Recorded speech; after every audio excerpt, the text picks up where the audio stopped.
pagkatapos ng buhay natin dito sa mundo ay may susunod pang eternal life.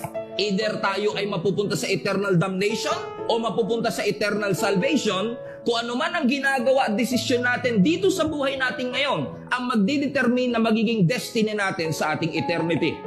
Based on this victory ng ating Panginoong Hesus sa kanyang pagkamatay, ini-encourage niya tayo ngayon na habang tayo'y nag-aantay sa kanyang muling pagbabalik. Ang sabi ni Apostle Paul, huwag kayong magpapatinag sa inyong mga pananampalataya. Stand firm, be unshakable, and let nothing move you. Kung paano tayo naglalaan ng ating resources sa temporal, mas lalo dapat tayo nagbibigay ng atensyon sa ating eternal. Lahat ng bagay na ginagawa mo basta para sa Diyos ay hindi nasasayang.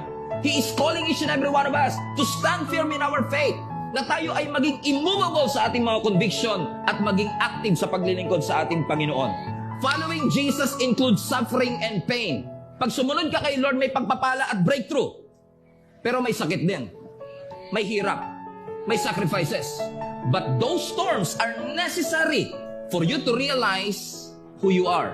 Yung faith natin, ang critical component kung bakit tayo nakakasurvive dito sa mundo natin, is allowing the shakings in your life, hindi para pabagsakin ka, hindi para punitin ka. He's developing you to be stronger as long as you keep on trusting the